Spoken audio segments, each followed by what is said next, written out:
165 a 175 do novo Código de Processo Civil. Vamos começar conceituando conciliação e mediação. Conciliação é aquela que atua preferencialmente nos casos em que não houve vínculo anterior entre as partes. Poderá sugerir soluções para o litígio, sendo vedada a utilização de qualquer tipo de constrangimento ou intimidação que as partes conciliem.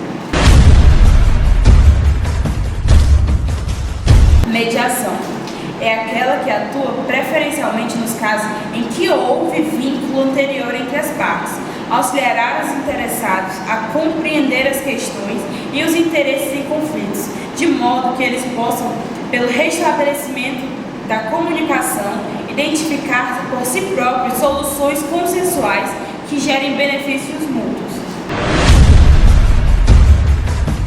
Agora, nós iremos falar 10 dicas sobre conciliação e mediação. A dica número 1 é: ambos são meios extrajudiciais de resolução de conflitos que utilizam terceiros imparciais. Como, por exemplo, no surgimento de um conflito, o que seria mais fácil? Encarar um processo duradouro, esperar seu encerramento e todos os seus custos, ou tentar uma solução através de um acordo que seja satisfatório para ambas as partes? É aí que surge a conciliação e a mediação, sendo um processo prático, rápido e satisfatório para ambos. O mediador, ele orienta as partes para a solução de suas controvérsias. A finalidade dele é apoiar elas, ambas as partes, para que delas surja uma solução do conflito. A finalidade da mediação é buscar o conflito de maneira aprofundada, para que haja uma agilidade e uma rapidez na conclusão da lide. O mediador, ele é um terceiro imparcial e sua finalidade é de um facilitador que visa buscar para ambas as partes uma maneira fácil de resolver os seus conflitos, mas ele também tem a finalidade de ser um educador e um comunicador, orientando como elas devem seguir, mas não sugestionando sobre o assunto. O conciliador, ele tem o objetivo de, juntamente com as partes, resolver o conflito, sugestionando, intervindo, diferente do mediador, que ele não pode sugestionar ou apenas orientar. O terceiro imparcial, que é o conciliador, ele tem a iniciativa de propor a solução dos conflitos. O objetivo dele é que haja um acordo entre as partes, no qual ele pode dar a sua opinião juntamente.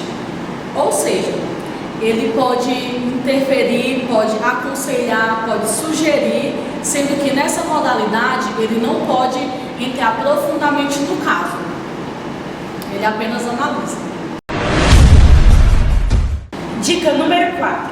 Ambas caracterizam-se pela simplicidade de seu processo e pressupõem uma informalidade e agilidade extremamente acentuadas, com o objetivo de transformar uma situação inicialmente conflituosa em um final satisfatório para ambas as partes.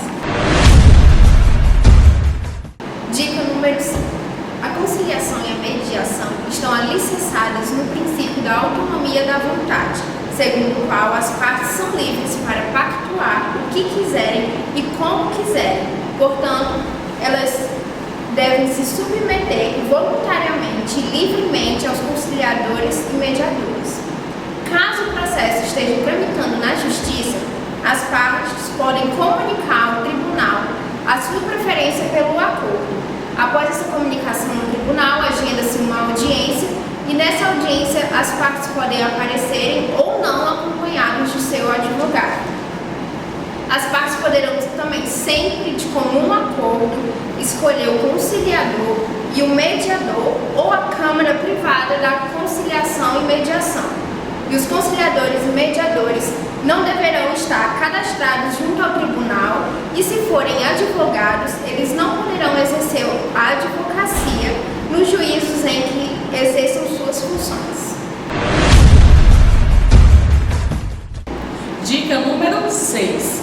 a utilização da mediação e da conciliação como meios alternativos de soluções de conflitos no Brasil estão previstos no inciso 78, artigo 5º da Constituição Federal. Nós vamos ler aqui na Constituição, onde diz que a todos, no âmbito judicial e administrativo, são assegurados a razoável duração do processo e os meios que garantam a celeridade de sua tramitação. É aí que se inclui a conciliação e a mediação, nos meios que garantem a celeridade, pois eles são um processo prático, informal, que vai ser explicado posteriormente, e a duração do seu processo, pois é uma tramitação rápida, onde eles mesmos vão buscar a resolução de seus conflitos. Dica número 7. Além do inciso 78 do artigo 5º da Constituição Federal, o artigo 119 diz que são auxiliares da Justiça, além de outros cujas atribuições são determinadas pelas normas de organização judiciária: o escrivão, os oficiais de justiça, o perito, o depositário, o administrador e o intérprete, o mediador e o conciliador judicial.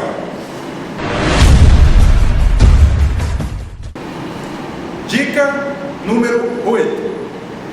O conciliador atuará preferencialmente nos casos em que não tiver havido vínculo anterior entre as partes.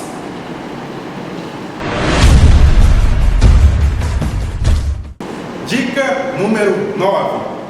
O mediador atuará preferencialmente nos casos em que tiver havido vínculo entre as partes. Dica número 10. A conciliação e a mediação são informados pelos princípios da independência, da imparcialidade, da autonomia da vontade, da confidencialidade, da oralidade, informalidade e da decisão informada. Todos os princípios estão elencados no caput do artigo 166 do novo Código de Processo Civil.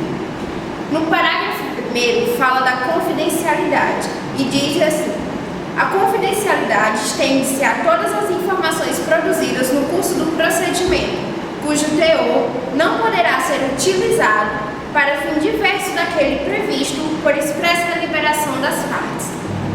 Quanto ao princípio da autonomia da vontade, significa que todos os procedimentos realizados tanto na mediação como na conciliação dependem da vontade das partes. Sempre haverá a concordância entre elas. Todos os procedimentos serão feitos de acordo com a autonomia da vontade delas. E da imparcialidade significa que tanto na mediação como na conciliação também, o mediador e o conciliador precisam ser imparciais.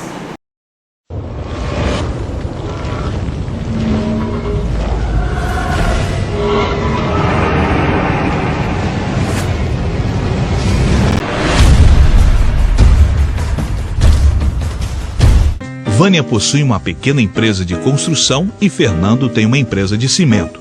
Os dois fizeram um contrato para que o fornecimento de cimento fosse feito 2 vezes por mês. Porém, alguns problemas têm feito Fernando atrasar em 1 semana o fornecimento. A empresa de Vânia não pode ficar sem cimento, pois assim não consegue construir casas. Vânia decidiu procurar a ajuda de uma câmara de conciliação, mediação e arbitragem para tentar realizar um acordo pela conciliação e assim regularizar a situação. Vânia preencheu o requerimento inicial para explicar o conflito e colocar os dados das empresas. A Câmara emitiu um convite para que Fernando pudesse decidir se iria participar da conciliação ou não. Vânia e Fernando foram convidados para a reunião de pré-conciliação para entender melhor como funciona o procedimento. No dia marcado, os dois compareceram à Câmara e o secretário de procedimentos explicou como funciona a conciliação. Ele enfatizou que, na hipótese das partes não chegarem a um acordo, o conciliador irá sugerir uma solução que pode ou não ser acatada pelas partes. Explicou ainda que a função do conciliador é tentar fazer com que as partes se entendam e cheguem à melhor resolução. Além disso, garantiu que o processo será sigiloso e informal. Vânia e Fernando escolheram um conciliador da lista da Câmara e marcaram a data da reunião de conciliação. O conciliador começou então a conduzir a conversa, perguntando a Vânia o que havia acontecido. Ela explicou a situação e Fernando justificou as falhas. Os ânimos estavam exaltados, então o conciliador controlou a situação, acalmando as partes. Ele explicou que para que chegasse a um acordo, era preciso que cada um cedesse um pouco e que as partes deveriam ter boa fé para chegar a uma solução. A tentativa de conciliação só é possível se entenderem que ganham mais acertando os pontos conjuntamente. Depois de explicações e justificativas, as partes não conseguiram pensar em uma solução. Então, o conciliador sugeriu uma forma de resolver o problema. As partes entenderam que essa era uma boa solução de contornar a situação e aceitaram o acordo. O conciliador então transcreveu o acordo e as partes assinaram o termo e saíram satisfeitos da reunião. E para recapitular, o conteúdo sobre conciliação e mediação está contido nos artigos 165 ao 175 do novo Código de Processo Civil. E com base no parágrafo 2º e 3º do artigo 165, fala que o conciliador, como ele atua preferencialmente nos casos em que não há vínculo entre as partes, ele pode sugerir soluções para o litígio, mas ele nunca pode impor essa solução e muito menos constranger as partes a aceitar essa solução. As partes elas devem conciliar entre si e até mesmo escolher o acordo que melhor beneficia a elas. O mediador, ele sempre vai atuar nos casos em que há vínculo entre as partes, sempre um vínculo anterior, como por exemplo nos casos de família. Ele sempre auxiliará somente aos interessados a compreender as questões e os interesses em conflito. Ele sempre procurará fazer com que as partes entendam o porquê de estar em litígio e o que querem com esse litígio, de modo que as partes possam restabelecer uma comunicação educada, para que venham a identificar por si próprios soluções consensuais que também gerem benefícios mútuos. Então, o conciliador ele vai apenas auxiliar, ele não vai dar soluções e nem se intrometer, falando a grosso modo. Ele apenas auxiliará as partes e as partes decidirão o acordo entre elas.